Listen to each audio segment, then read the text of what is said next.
I had the opportunity to do something for the first time ever a few weeks ago.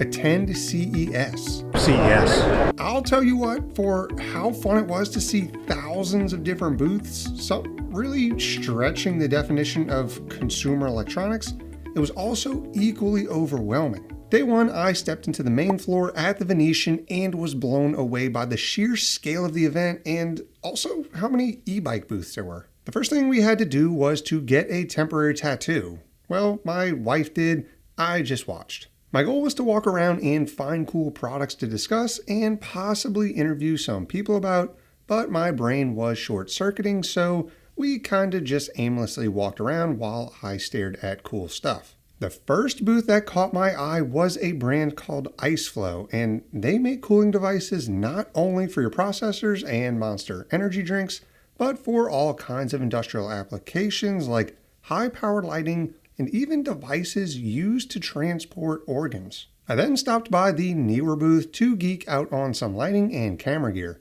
but this lighting was nothing compared to the Govee booth. Oh my god, it was like a Fortnite streamer's paradise. I mean, I say that as a joke, but they had some really cool accent lighting devices to show off. Techno Tim needs to link up with them for sure. And we all know what a sweaty, hardcore gamer I am, so I had to stop by the Kohler booth for a quick rinse. At this point, it was getting close to closing since we didn't get into Vegas till like noon that day. I stopped by a few more booths, including the Reolink booth, more on that in a bit, and the TP-Link booth to check out some Wi-Fi 7 goodies. More on that in a bit. The last thing I did for the day was to head up to the InWin suite where they were showing off some of their upcoming PC cases and server chassis. Shout out to Johnny for the hospitality and the beer.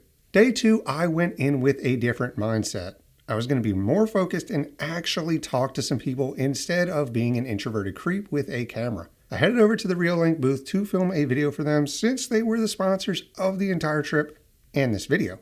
This video and my coverage of CES was sponsored by Reolink. I've been a Reolink customer for nearly a year now and it's been rock solid. The quality you get out of their cameras for the price is pretty much unbeatable. Pair that with their PoE NVR and you've got an awesome security camera setup. On top of the existing line of home security solutions, Reolink is bringing some exciting new products to market here in a few months, including the CX810 Color X Night Vision camera, an upgrade to the Duo 2 rightfully called the Duo 3 with 16 megapixels of crispy goodness, and even a wireless NVR to handle the new products from their wireless Argus series. Go ahead and check these out using the link down in the description below.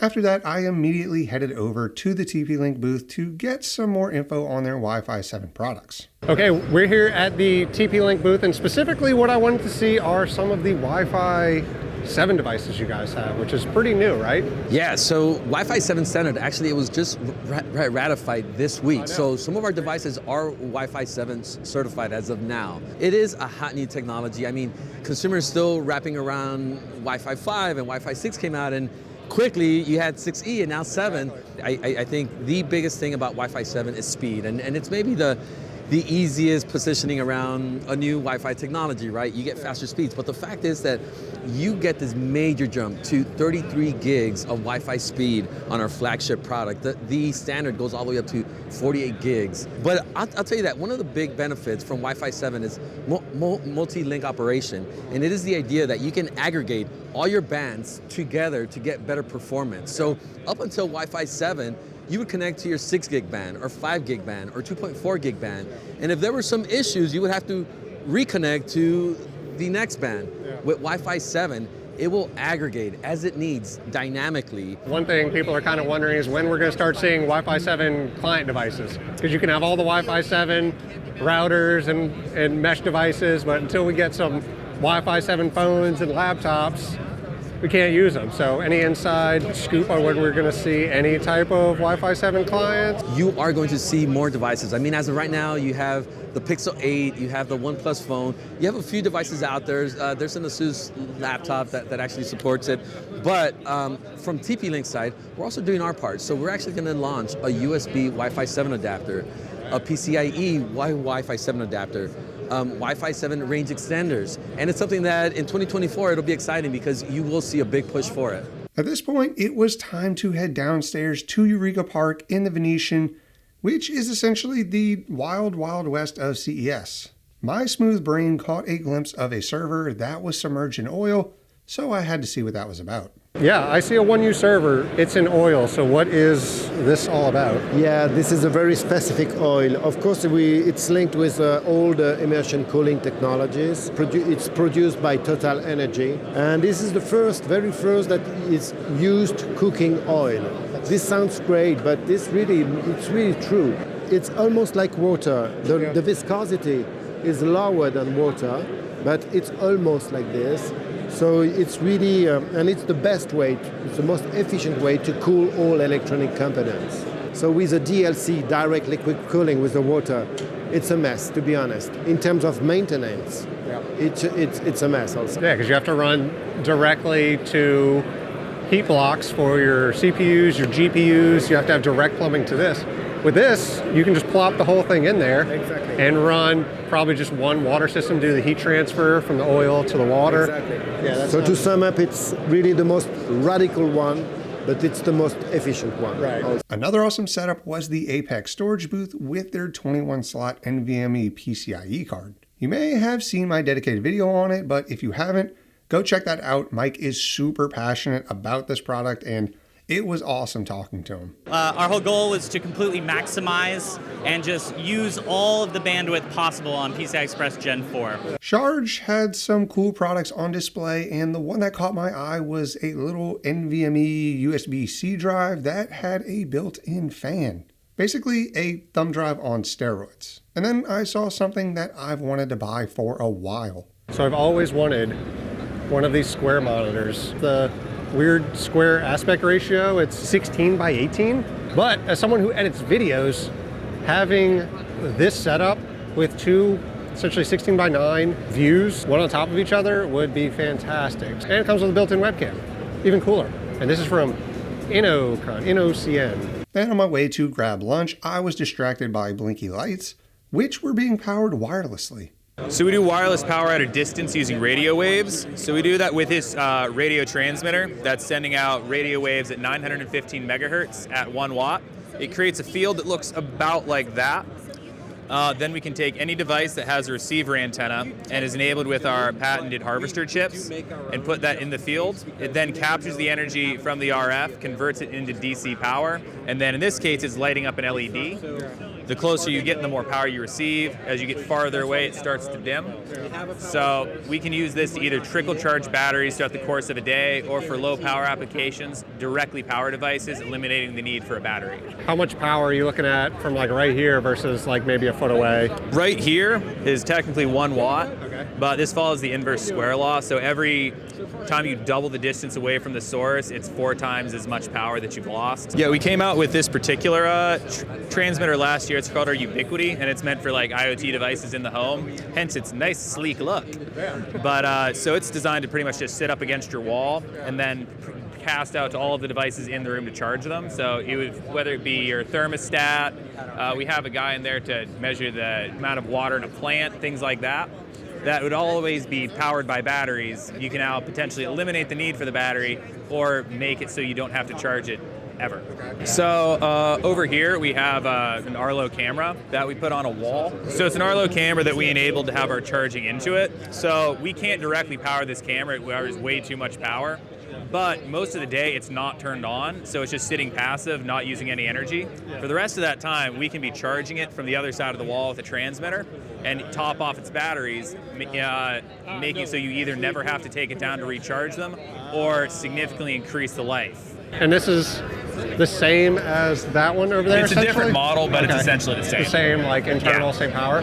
I then got on the city traffic simulator ride to get over to the convention center where all the big boys were. Turns out the entire Venetian setup is like warm-ups for the convention center. I went to check out the Ugreen booth since I had done some work with them recently, and they showed me their NAS that's releasing in a few months. I did a brief video on it if you want to see more. I stumbled around on the floor trying to find something interesting to talk about that wasn't completely slammed with people already. I found the Sony setup, which was exciting to me since all of my camera gear is Sony, and I'm a bit of a camera nerd. I assumed there would be a focus on consumer camera gear, but there wasn't. I guess they didn't bring like cameras and lenses, but they brought a car, so that's cool. I don't really have many interviews from here since I felt a bit out of place, to be honest. A lot of these companies are billion-dollar companies, and I'm a small YouTuber who made his wife walk around to film them. At the Venetian, I felt a bit more comfortable since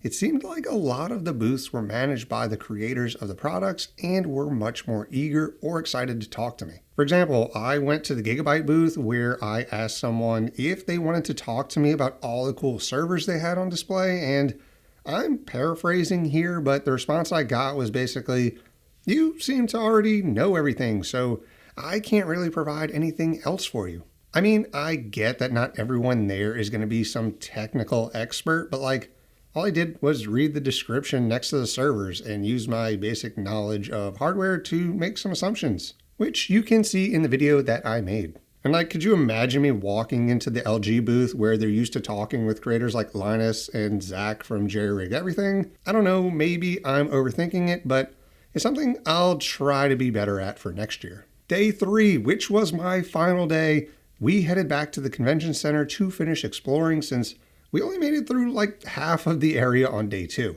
Apparently, we stumbled into the vehicle tech section because there was a lot of vehicles. My wife did get to see a Kia EV9, which we were kicking around the idea of getting a few months ago. I then found myself in the Walmart exhibit, which after 5 seconds I realized, why do I care about grocery tech? And then walked out. I did come across a really cool EV travel trailer that I had to make a video on. Basically, it's a modern camper trailer that has its own motors to save on range, built-in batteries for off-grid, and solar panels on the roof to keep them charged. Subscribe if you want my channel to be big enough to review one of these. The rest of the time at the convention center was kind of spent walking around and observing. I didn't see too much stuff that I thought was interesting enough for the video. Don't get me wrong, a lot of the stuff was cool, but if I put every cool thing that I saw into this video, we'd have a full-length feature film. The last thing I wanted to do at CES was to check out the big boys in the computer world. I'm talking about AMD, Asus, Gigabyte, MSI, Thermaltake, those guys. The AMD setup was pretty freaking cool. There was everything from Epic servers, vehicle tech, Ryzen systems, laptops, and even a juicy Threadripper system. Gigabyte and MSI had laptops, GPUs, monitors, and shit. I mean, I like those things, but it didn't really rev my engine. Thermaltake had cases and cooling solutions, all with pretty blinky lights. Asus probably had the coolest products, lots of innovative laptops with multiple screens and foldy boys. Like I mentioned before, a lot of cool stuff, but way too much to make dedicated videos on. And all these exhibits felt less like, hey, let me tell you about our cool products, and more like, hey media, come show off our stuff to your audience, please. It just felt like I was walking into a content factory. So overall, what were my thoughts on CES? It was freaking awesome, and I'm already planning on what I'll be doing differently next year. Being in an environment where so many people are there to show off some cool tech and are so passionate about it is something I've never experienced. As a member of the media, I had mixed feelings though. I mentioned that I enjoyed the smaller booth since it felt more personal and I got to talk directly to some of the creators, which was great. I fully recognize that I'm not big enough for AMD or MSI or Gigabyte to really recognize me or want to collaborate with me. They have thousands of people every day walking in with cameras wanting to churn out their 400th best laptop at CES article. This also falls on me. Next year, I'll put on my big boy pants and actually make an attempt at forming some relationships with people there in an attempt to give you guys some better content. Forget all the tech stuff. That's lame. I want a bathtub. CES 2025 will hopefully be an extravaganza on the Raid Owl channel. That being said, everything was great. Getting to see and put my hands on so much tech stuff for 3 days straight is something I will never pass up. If you like this video, then go ahead and drop a like. Make sure you're subscribed because surely you don't want to miss out on that juicy CES 2025 content. I want to give a huge shout out to my YouTube members and my Patreons. You guys are my CES. Cool emo sandwiches. Yum. You guys are great, and if you're still watching, you're all right. Thank you so much, and I'll see you in the next one.